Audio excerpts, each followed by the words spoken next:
Okay. And we all have to say, got it. Got it. We all have to accept that. Okay.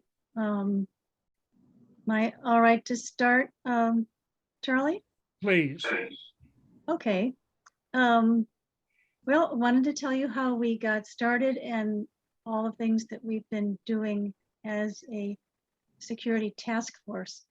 The topic of security is a very broad topic.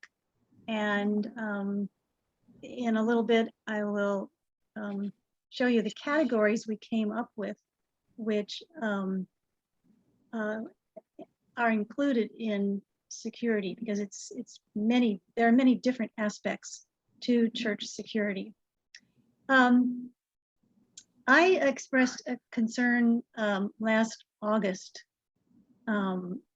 when there was an email that went out to all the greeters, and it said, we need a greeter coordinator. And I wrote back and said, well, before I'm a greeter, I'd like us to have a security plan. And that concern of mine came from two experiences. The first one was my experience as a greeter in the fall of 2019. As you all know, there are 3 greeters. Here comes Shirley. Great, hi Shirley. That's Katie.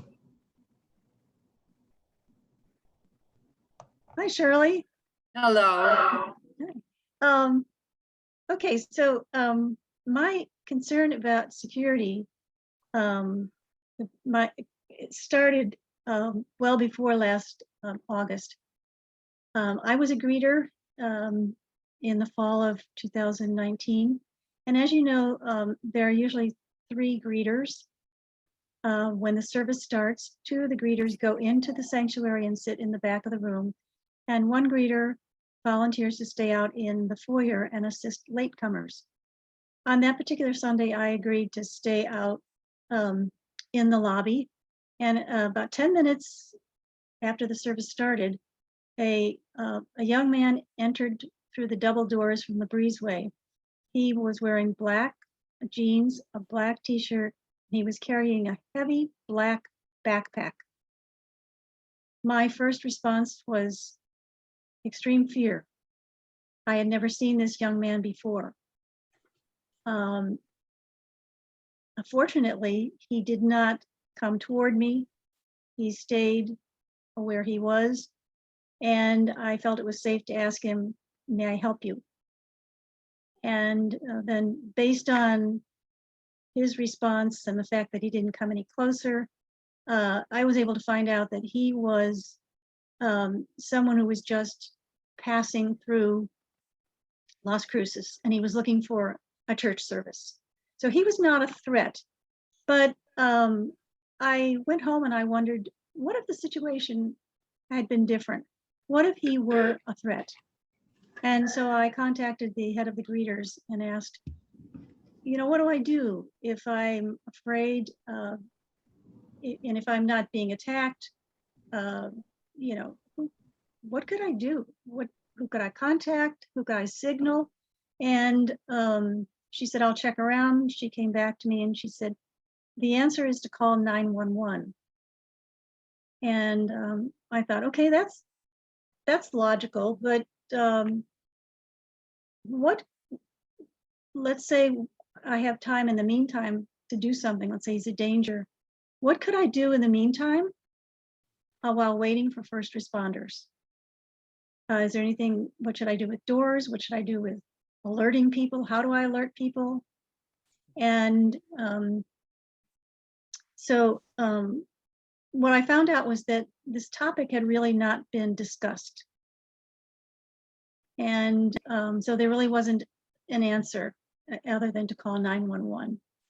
My other experience came from working at a school called Booker T. Washington, which is an elementary school 1 mile north of the church. It's right off Solano Avenue. And I worked there 2.5 days a week. And during my 4 years there, I experienced 3 lockdowns. These were situations where there was an active shooter in the neighborhood. And in one situation, the teacher who had children out on the playground was the first to see something dangerous. And in the other situations, the police knew about the danger and notified the school. As a staff member, I was trained in a protocol of actions of what to do.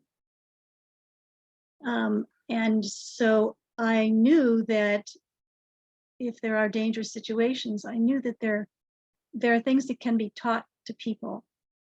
And they were taught fairly quickly. So that was really eye-opening to me to know. The other thing is that in the situation at the school was not targeted for violence, but the violence in the community spilled over onto the school grounds because the active shooter was chasing someone and the person being chased came onto the school grounds.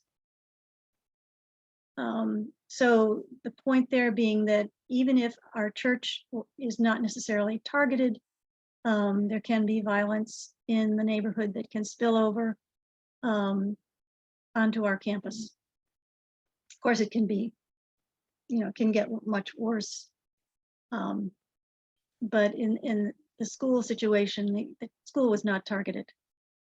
So then when I found out there was no security plan, I talked to Reverend Kachela, and he recommended that we have a task force. And he made an announcement August 15th, asking for volunteers.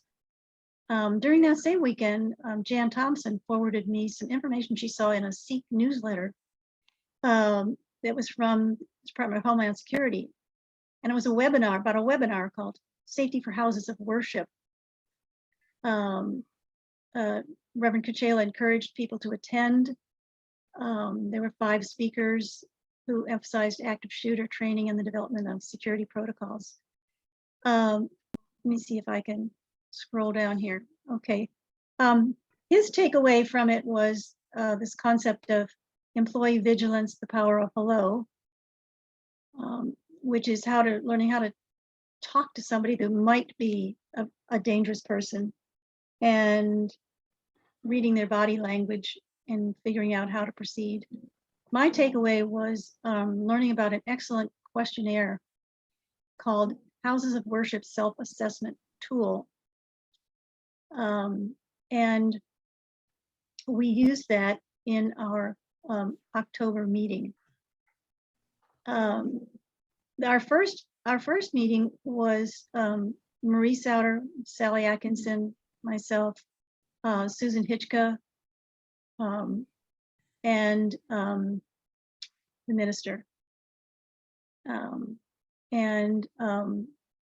Then for our second meeting, I realized the importance of having the facilities committee present. And so at our meetings, we have had 9 people. We've had monthly meetings, and they've included the people that you can see listed in that paragraph there. So we've had 5 meetings since last September, and we began by talking about our concerns regarding our interest in security. And then in October, we went through this wonderful Houses of Worship self-assessment tool to identify areas of weakness and areas of strength on our campus with regard to handling emergencies.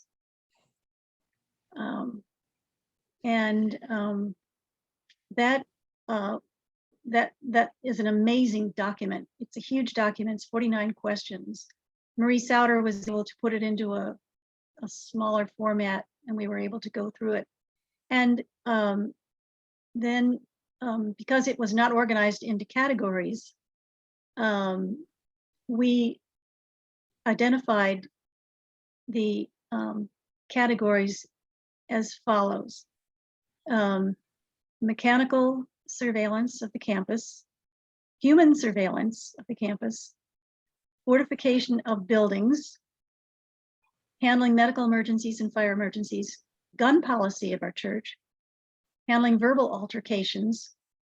What about dangerous persons on the campus or inside buildings? Emergency signaling methods.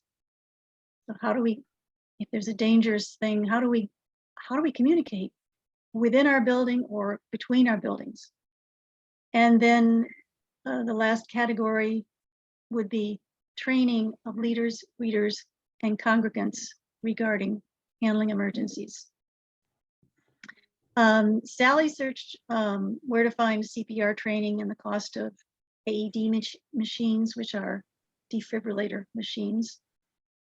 And then Marie found that there was a church policy on guns in the bylaws that had been there for years. And Reverend Kachela directed Sherry Kofelt to make no gun signs, which were then taped to the exterior of doors. Have you noticed those signs? And have you noticed the no gun signs? Anybody? They were recently torn off. They were. At least the one on the sanctuary door was. Do you know, David, do you know who tore that off? That was done by, No, no, it just disappeared. I didn't know if it just fell off or it had been torn off, but I think it was on the sanctuary door. There was maybe another one that disappeared as well. It might have been on the library. I don't recall. But I knew that one or two of them had been removed by, I assume they just started falling off and somebody decided they looked shabby and pulled them off. okay. As of last Tuesday, there was still a no gun sign on the library door. Okay, That was, a week ago. Well, they've been up there since, I believe, November or December. So it's kind of understandable that the tape has dried up a little bit and they've fallen off, although they could have been pulled off by someone. Who knows? We need to make a note. We need to look into that.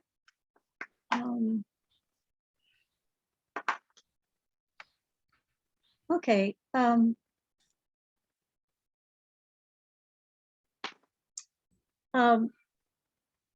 One of the points to be made here is that if we're developing a security plan, every church is different. Every church is different. Every building that needs a security plan is different.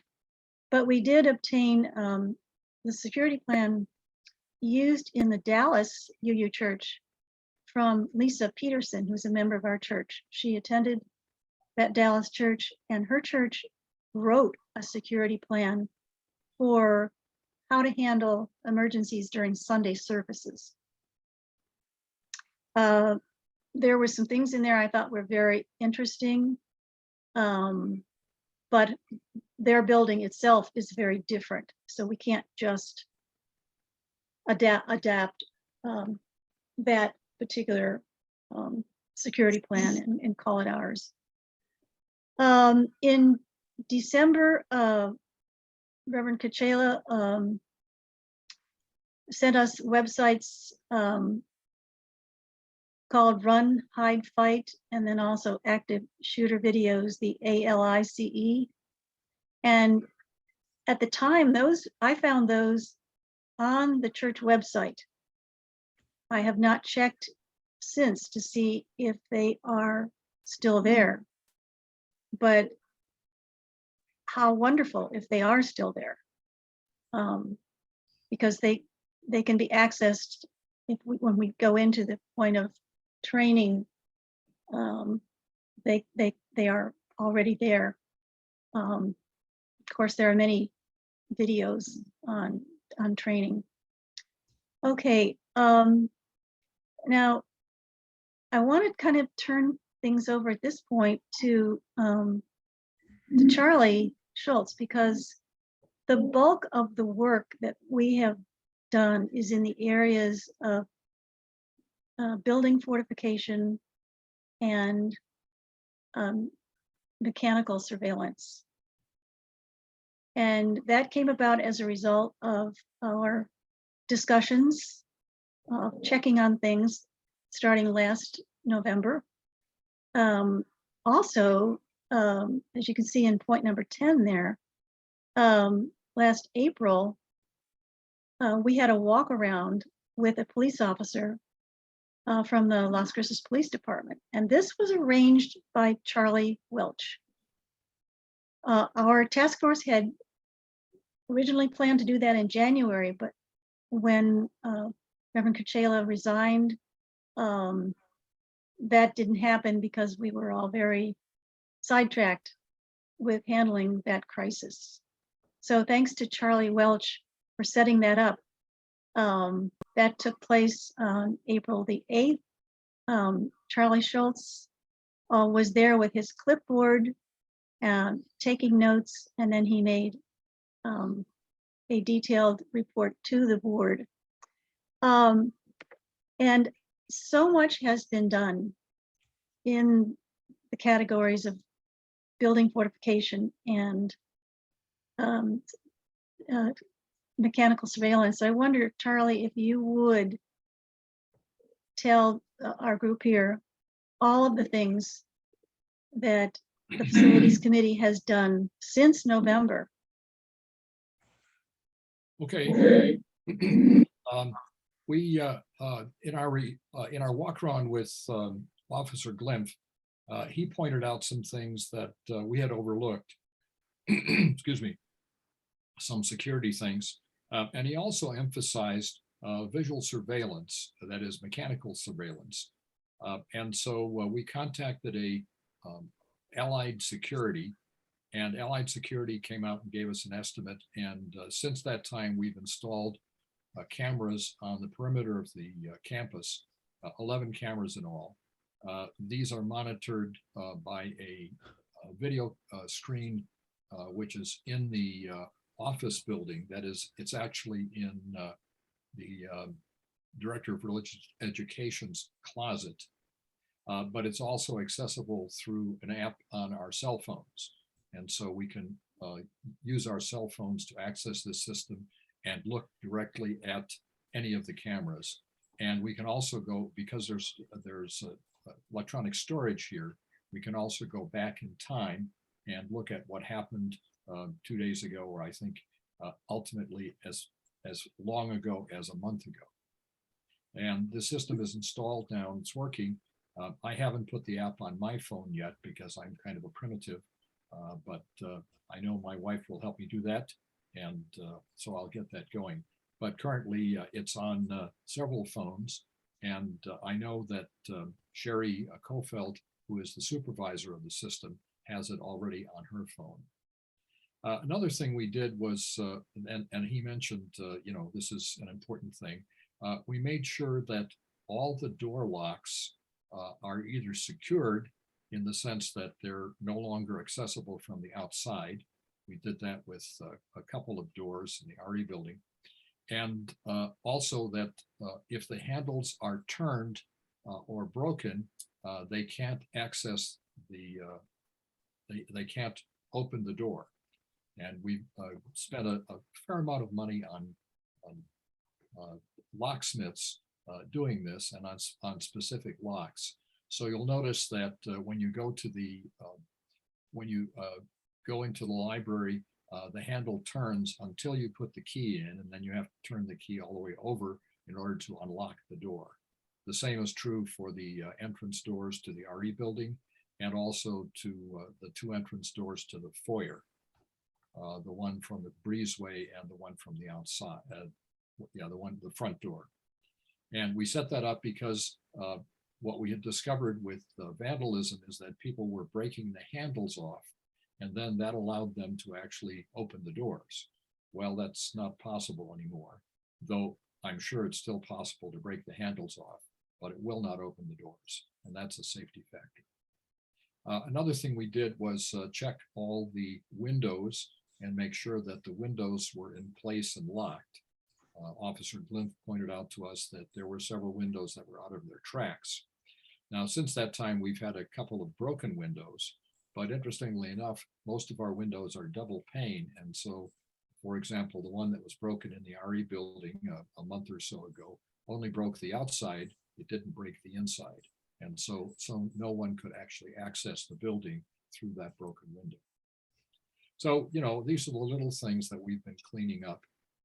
I think we will probably still suffer vandalism, since that seems to be the norm around here.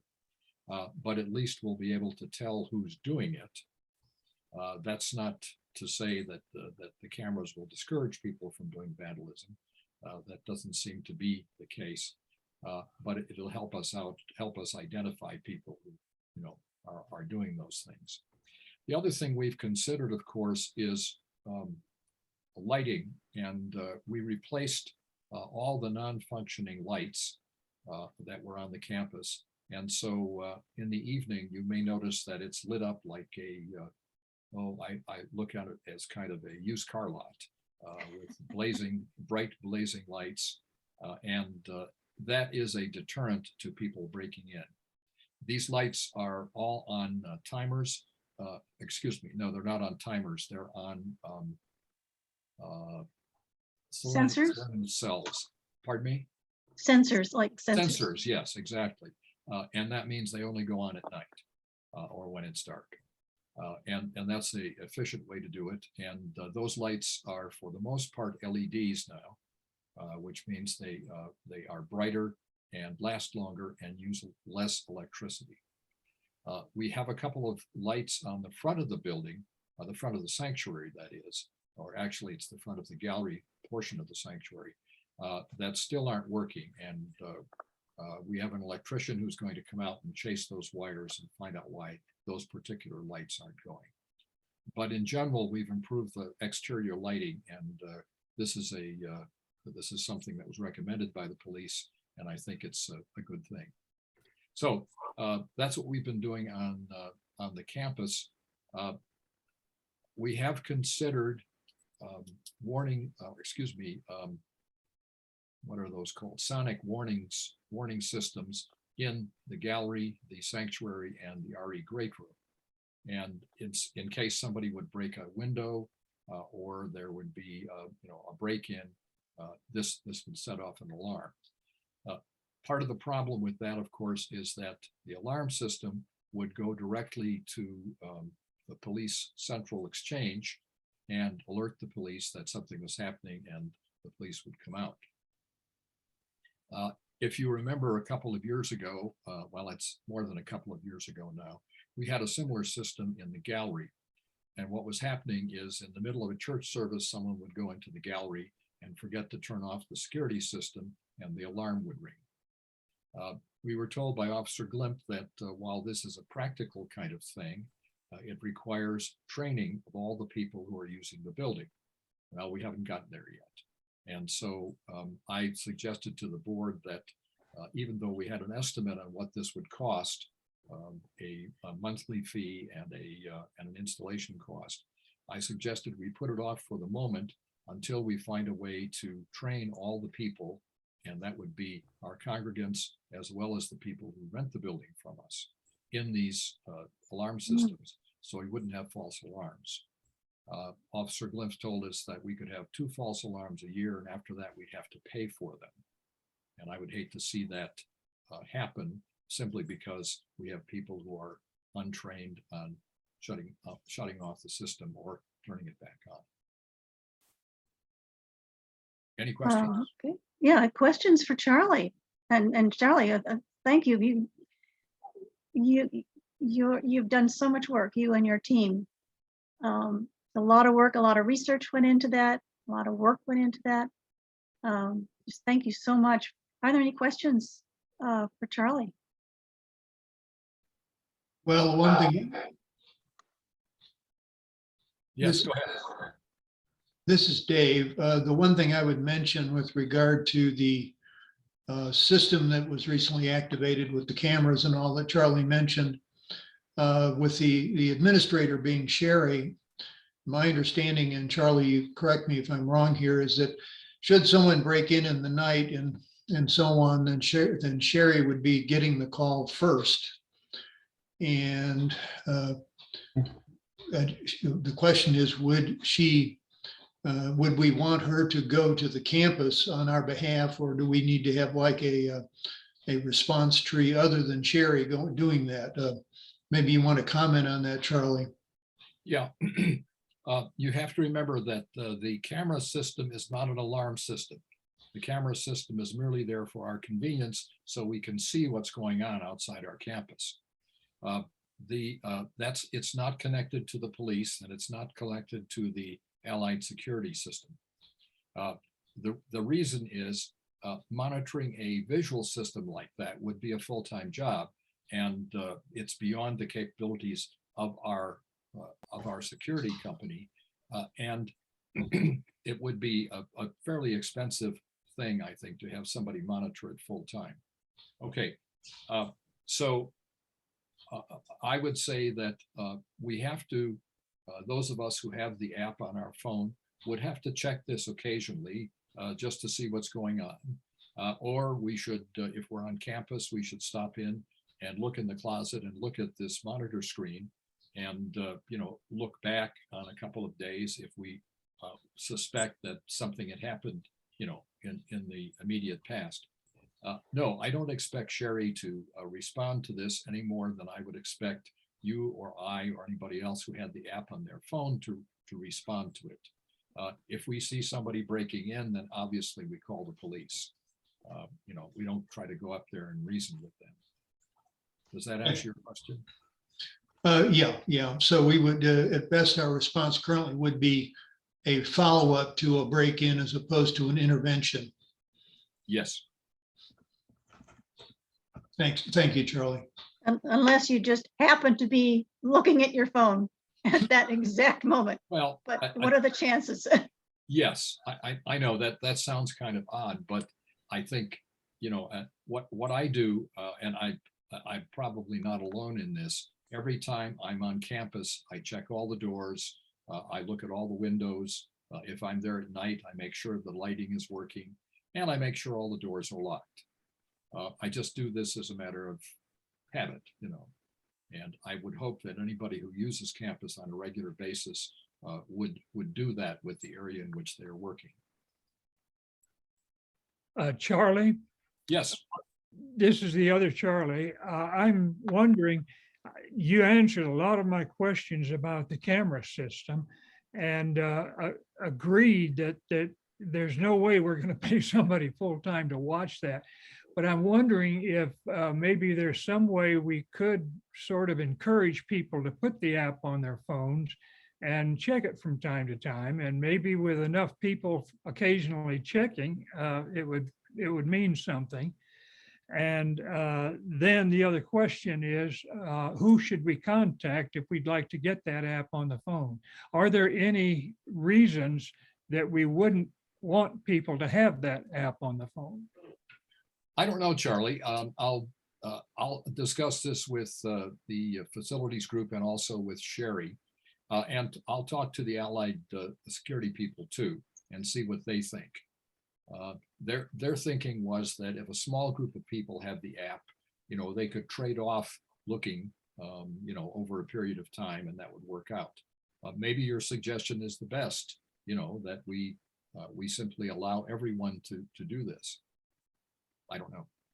Well, I really appreciate all the work you've put in, and I'm looking forward to learning more about the system.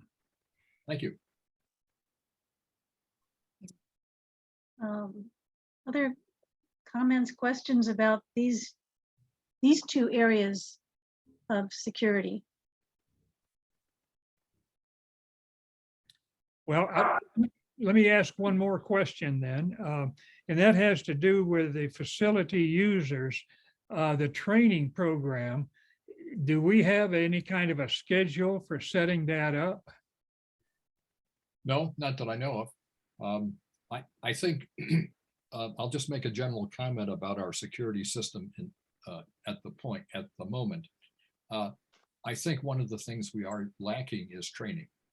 And while we have these videos on the website and people can learn from them, I think that a regular training by fire people, by police, by EMTs would be valuable and would be the sort of thing that we could engage the congregation in. See everyone. And you were mentioning, Janet, at the beginning, you talked about the greeters. Mark Sukantarak has assumed the operation of the supervision of the greeters. And his goal is to do training with them. And obviously, he would be the person to contact if you want to make sure that all the greeters are trained in the safety items that you talked about. And that might be a good start. Get the greeters trained and make sure that the staff, that is the office administrator, the director of religious education, those people and the people who work here are trained as well. Thank you. That's the kind of the direction I have wanted us to go in, is training with regard to handling threats or emergency situations, dangerous people either observed on the campus when we're there, or well, when we're there. Right. And Yeah, so go ahead. there are people like let's see, the gallery people, people who the docents who sit in the gallery, who should also be in on this training, because Okay. they're often on the campus by themselves. Good point. I hadn't thought of that. Okay, and I recall that when we had the walk around with Officer Glimpf, he said that the police department does offer free training with regard to handling how to handle dangerous persons that would be observed in or around the buildings. So And I was told that the fire department will do the same thing. the fire department The would do fire the same thing. department for fire emergencies, I'm told will do the same thing. I heard that secondhand, so I don't know. That would have to be followed up. Okay, I have talked to someone in the fire department about CPR training, Mhm. and they will offer free CPR training for groups up to 20. I didn't know that they did the, do they call it active shooter training? Do you know what the fire department calls it? No, I don't. Okay. Okay. So maybe what we want to do is start identifying the key people who we could get to come together for training with the police department. And that would be the greeters, or our board. Would that be the whole board, would you say? Or Susan, are you there? I don't know if you're there. The docents? Can you hear me? I don't- Now I can, yes. Yeah, okay. We're outside moving laundry and so we don't have a great connection. I don't know. I think what I like is from the people who were interested and came to this. First of all, I'll express the board's thanks and my own for all of the work Janet has tried to do on this and the things that she has provided, and Charlie's willingness to get his committee involved and do the research and the work, and get these cameras in place. That was a big step. So now what, in terms of training, in terms of that sort of thing, I'd be interested in what other people would like to see. Well, we need to know how to use that panic button. I understand a panic button. If there is, people need to know about. I believe that Go ahead. I thought that the panic button is something that would be part of the Allied alarm, inside Allied alarm system that has yet to be purchased, or, you know, am I correct, Charlie, that the panic button was something that would have been set up by Allied when Yes, they? I believe that would be part of the system, yes. Okay, and so is there discussion in the board about proceeding with the indoor alarm system? It's on hold, as I understand it. And we're looking for more information about how we would provide training to everybody who's got keys to that building, to any of the buildings, and that's not a small amount. Right. So we're looking at that. This was part of the approved budget for this year, so we were able to put in the cameras. How much more we can do is, well, I guess it's a matter of priorities.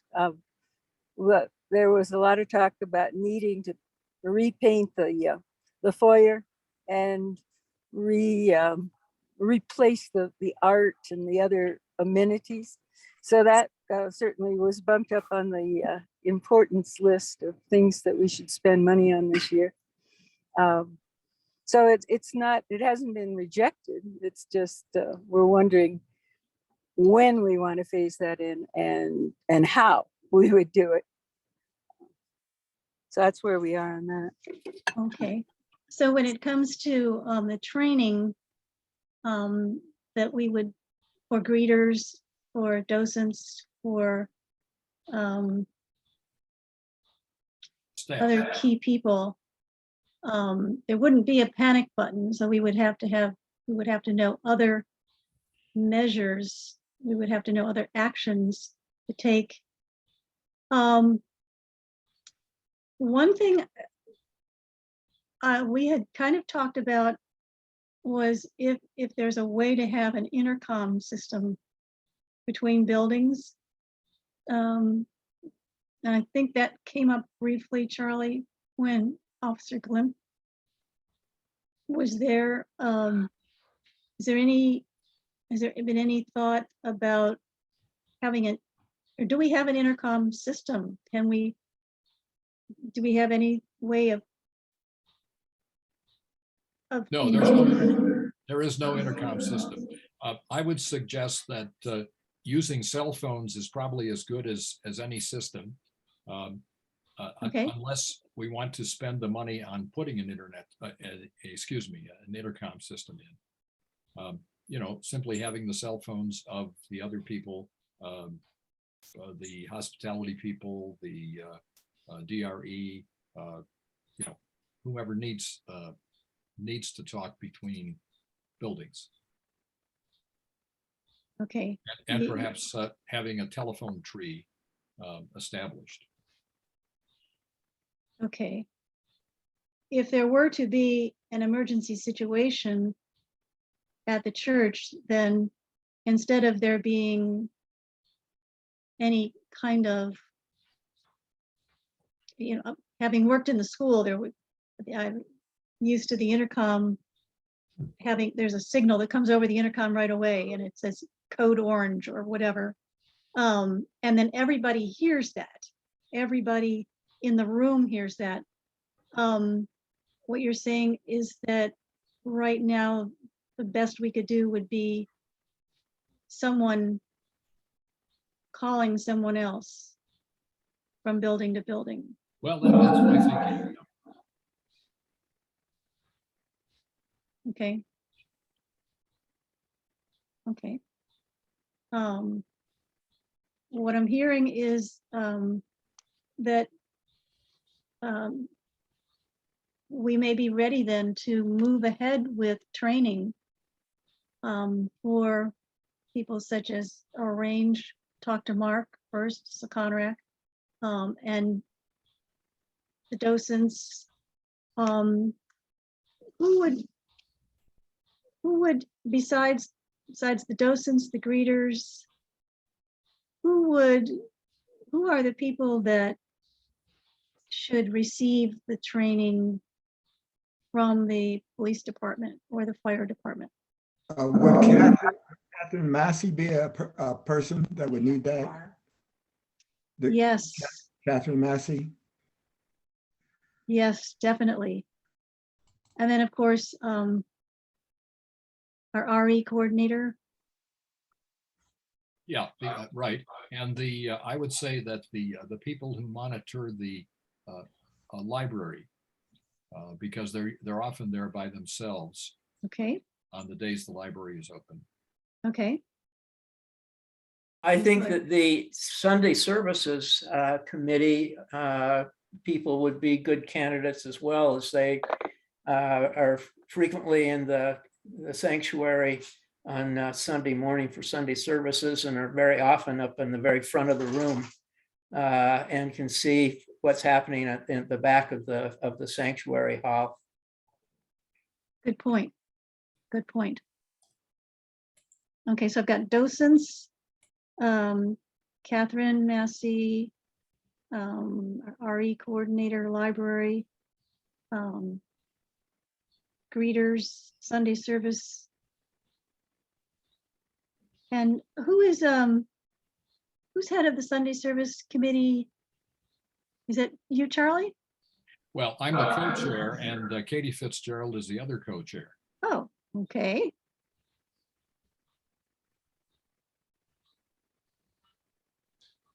I know Alright.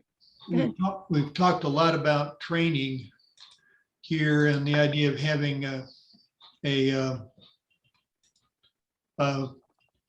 actual police person come to the site and all that.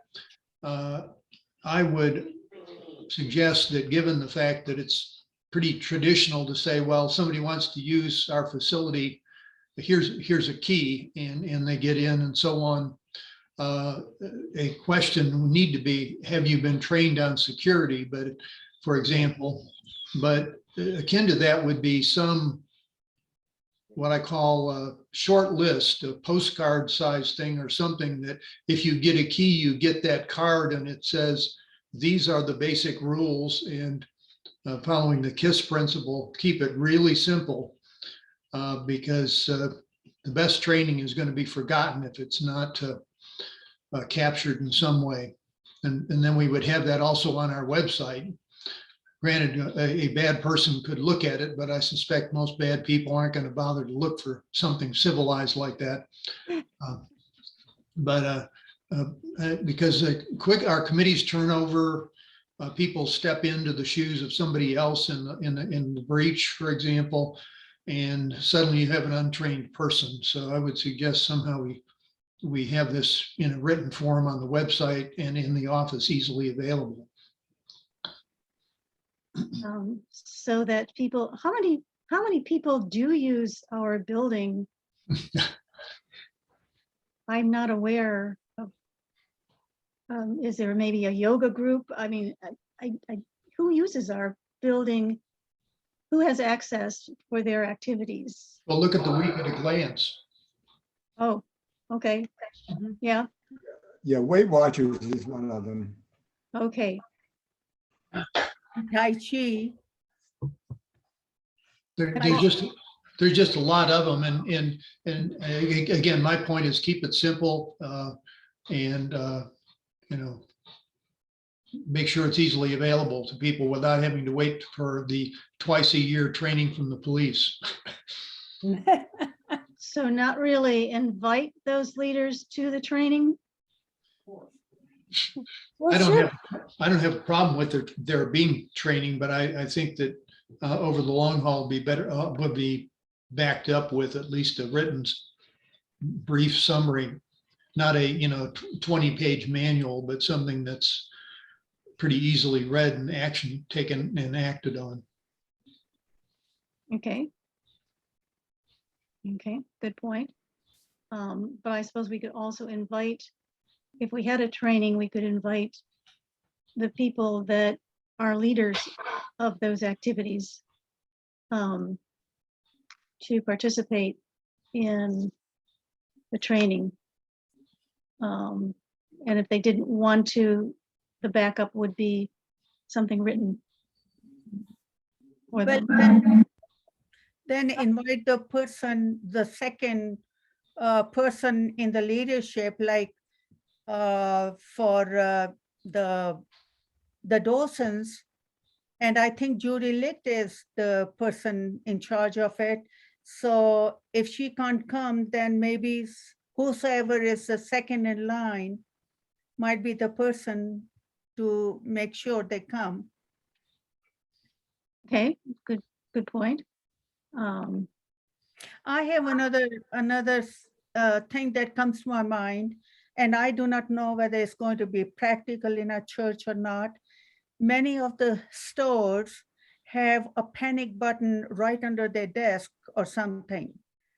So is that the telephone connection we need for that kind of a thing? Like if, like Janet, you were saying this person came up and we didn't know what it was, if there was a button that you could press without even showing we are using the telephone, does it mean we need, and that goes to 911, that means we have to have telephone connection to the entrance of the sanctuary. Is that right? Can someone speak to that who would understand the electrical? Well, I think what you're saying is, and if we have an alarm system within the rooms, like in the foyer, in the sanctuary, in the RE Great Room, in the gallery, then yes, there could be a button to press. We could wire, that sort of thing could be included. We didn't, as I recall, we didn't spec that necessarily, but that could be done. But Okay. that would involve an alarm system within the building. And we have, as Susan Hitchcock suggested, that's on the back burner right now, because we know that the training for that will be fairly complicated. Right. Otherwise, we're going to suffer a lot of false alarms and Yes. spend a lot of money. Yep. So that makes it, go ahead, BJ. Are we allowed now? Do I understand that our system right now, we are allowed 2 false alarms and after that we are charged, or we don't have that system? Is that what's included? No, that's not in Okay, place. that's fine. No, That's fine. that hasn't been, there's Okay. no been wiring. That involves a lot of wiring of Okay. windows and doors. All right. Right, Charlie?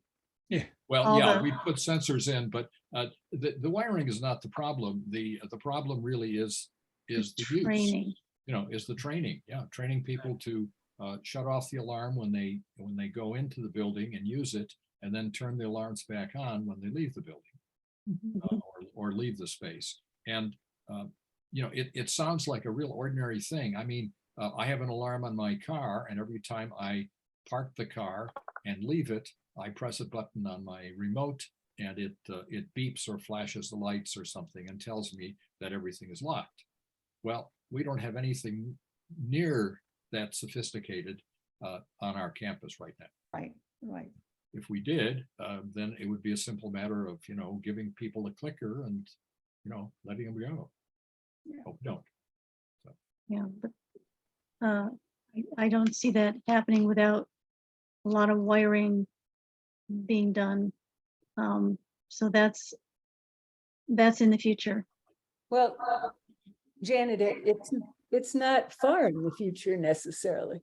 It's just we were able to schedule the placement of the cameras, and we talked about the locks and said we need a plan, because once it's there is not the time to go, oh gee, how are we going to train everybody to use this? So it's just there while we try to figure that out, and I'm guessing it's still going to be a priority. But that's your committee. We talked about tons of different kinds of security that we might be able to provide as a congregation to others, to others in the group, like basic first aid? Is that something that some of us who come regularly should actually know? That might help, right? Or we talked about, I think we talked about and decided we couldn't manage, what do they call those things? Defibrillators. I mean, they're quite expensive, and we'd have to decide where to put the one we could afford. But, you know, again, these are things, this is why I think it's great that you decided to talk about the progress of the security committee here on Roundtable, so that other people can say, well, you know, really, have you thought about, you know, what do we do?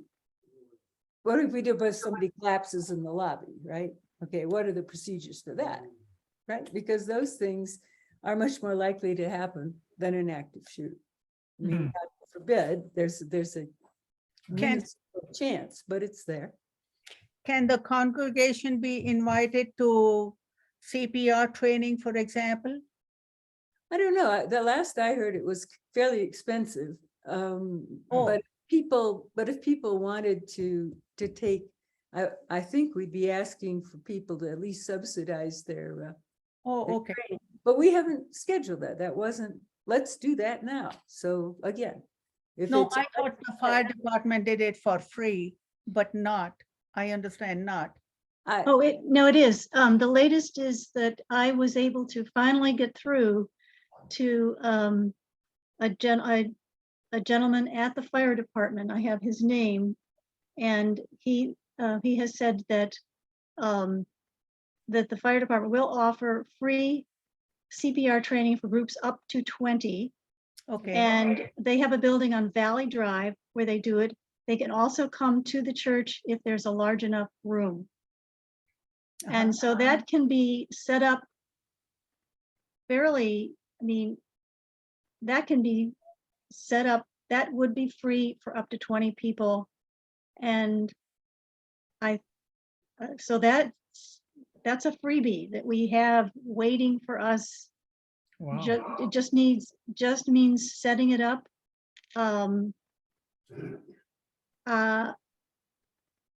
What I'm wondering is, should the task force meet and decide these things? I mean, I don't know that I should go ahead and do it. I think it takes a group to decide what's the best day of the week. You know, where should it be? Should it be at the church? Should it be at this facility on Valley Drive? And then as far as the training with the police department, that's other training that can be set up. I'm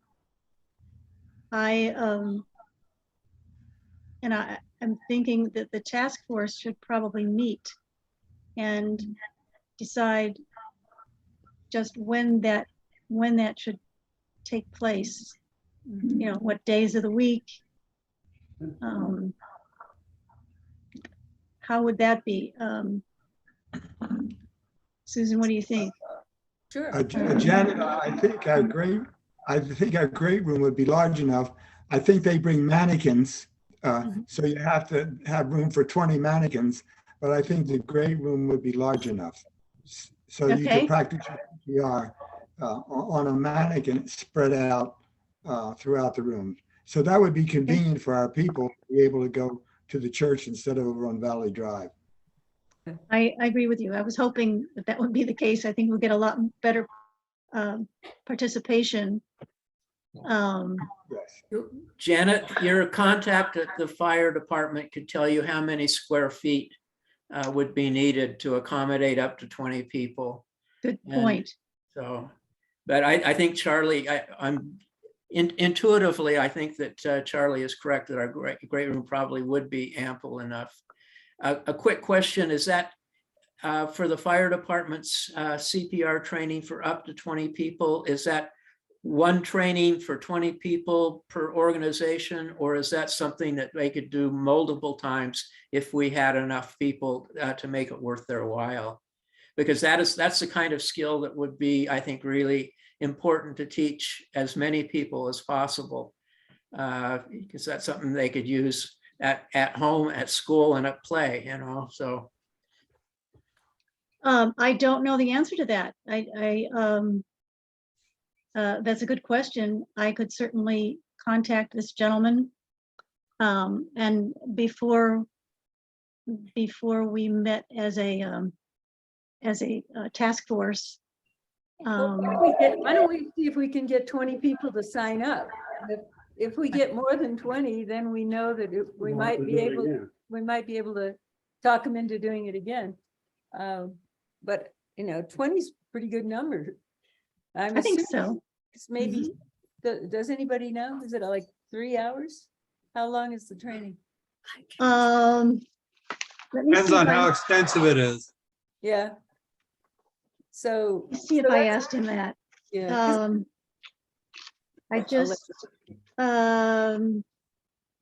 He just said there were 2 instructors. It's hands-on.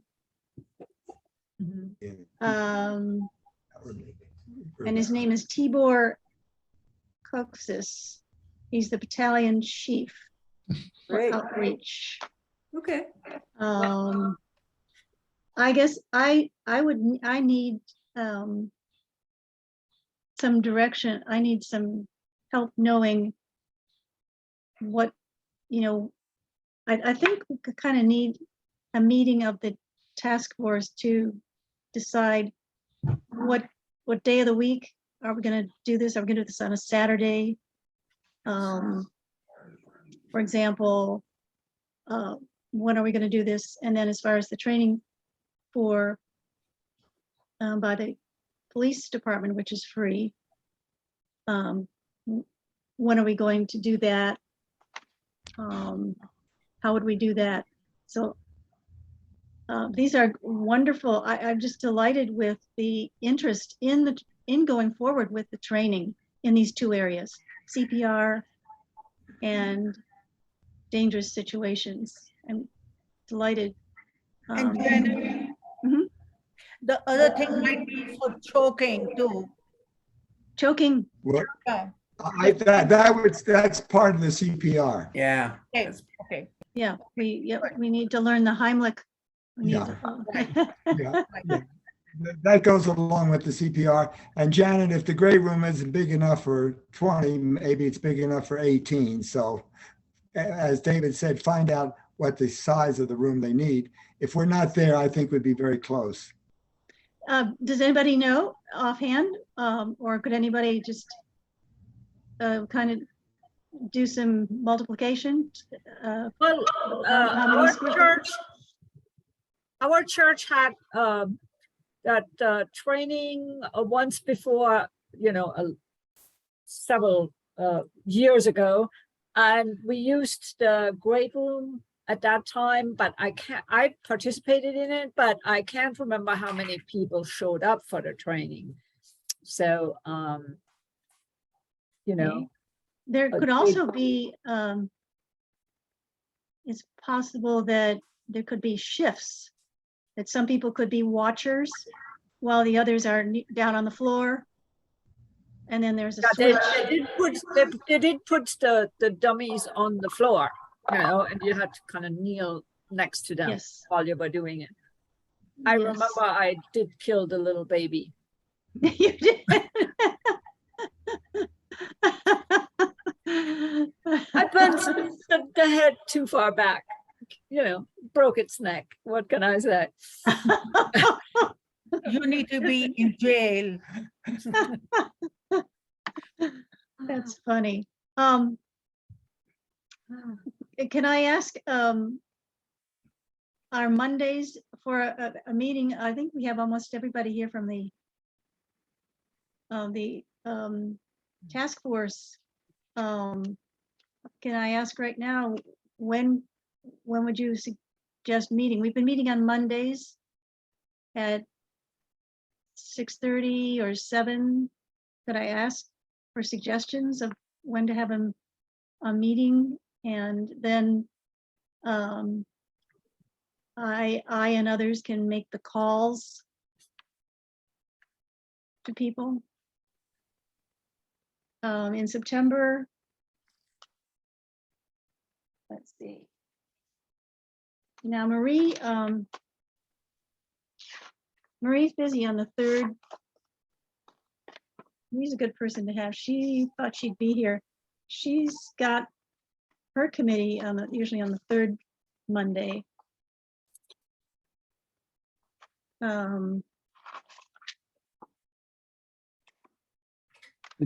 Mondays are always good for me. They're good for you, Bill? Yeah. Okay, Susan, how are Mondays for you? When she's in town.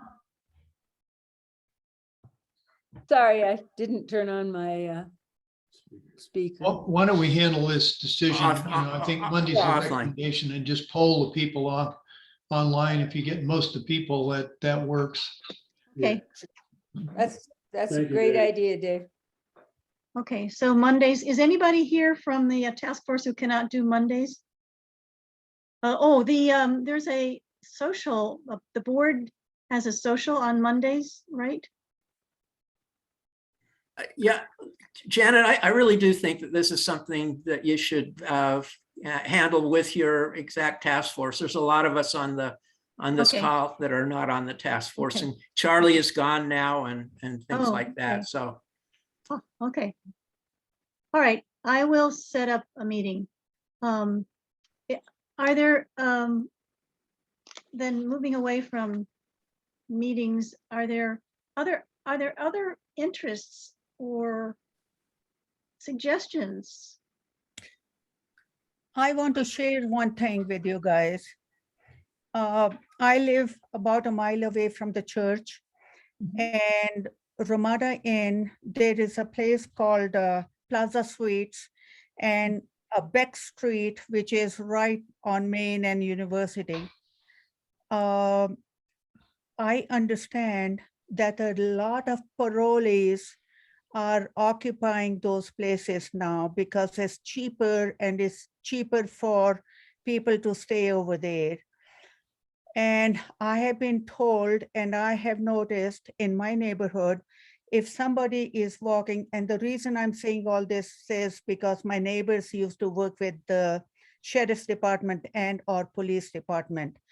If you're seeing somebody with a backpack only and just walking or on a bicycle, be very careful. Most of these people, and I'm not putting them down or anything, they are the ones who are probably on very low income, and they possibly are parolees. So I just wanted to share that with you because church is a mile away. So all these two places are about 2 miles away from our church. Oh, Well, actually, I should say 1.5 miles because I'm just a few blocks away from them. And the Okay. church is exactly a mile from my home. and are you expressing some fear because they are parolees? Well, Um, no, not because they're parolees. What has happened in my neighborhood have been a lot of attempts of trying to open doors, jumping the fences and all this. So I'm not saying because they're parolees, I'm not fearful, but we have 2 alarm systems at home, and every night I want to make sure no windows are open and that everything is locked. So, you guys, I mean, the church cannot do anything for me, but what I'm saying is the church is very close to my place too. So there are people who are trying to open doors in the middle of the night.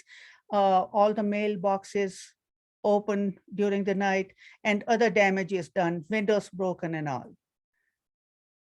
Oh, and that's 1.5 miles from our church. Is Less than 1.5 miles. Yeah. 1.5 miles or less. Yeah.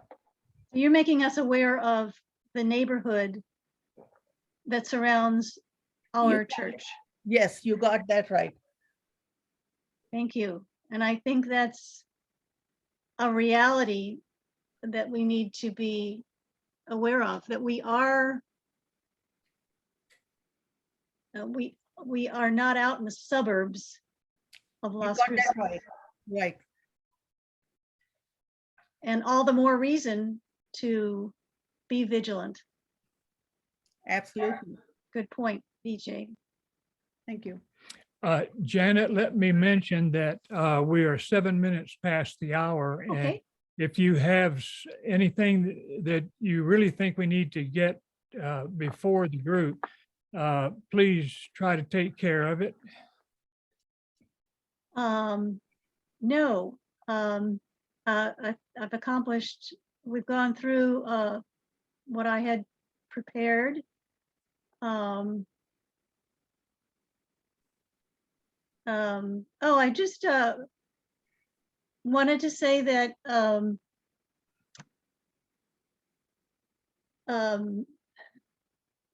trying to think.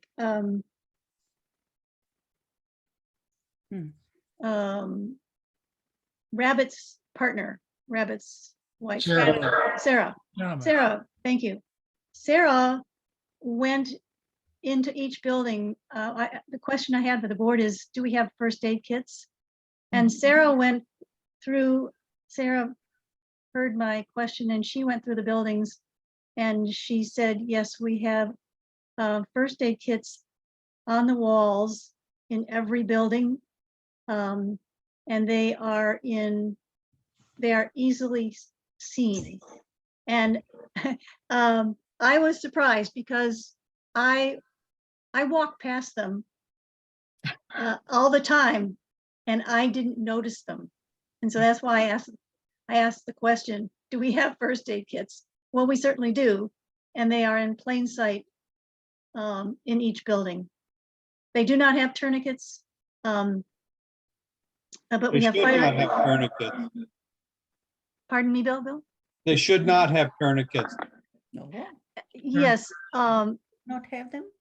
because of the training that's involved in using a Correct. tourniquet properly. Okay. Correct.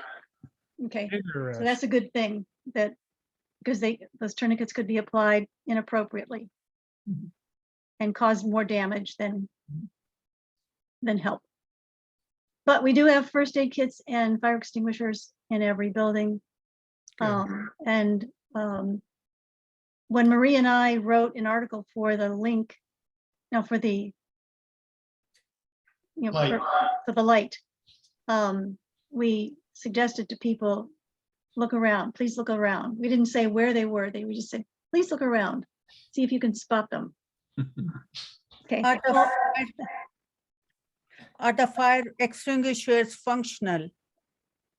That's a good question. I'll check on that this week. Okay. Thank you, Bill. Because I was just thinking the same thing on that. I said, I wonder if they're up to date. Okay, thank you. No, I have finished everything, and thank you, Charlie, for inviting me to do this workshop. I want to thank you for your interest, all the people on the task force, especially all the work that's been done by the facilities committee. Charlie Schultz took the leadership on that, and been a lot of work done by the facilities committee. Well, thank you, Janet. You. Thank you. That was Thank you, Janet. Thank you. Thank you. excellent You're presentation. very welcome. Thank you. And Okay. Dave Steele, do you have word on the next roundtable? Oh, maybe he's not here. No, I think he left already. Oh, okay, okay. Well, thanks everybody for participating. I think we had a great time, and I know we don't have a roundtable on the Labor Day weekend, but we do on the next one, and so we'll just have to look at the light. Okay. Well, thank you, Charlie. Thank you. Okay, you all have a good evening. Thank You too, Janet. Yeah. Good Take seeing it you. easy. Bye. Bye. Seeing you. Bye-bye.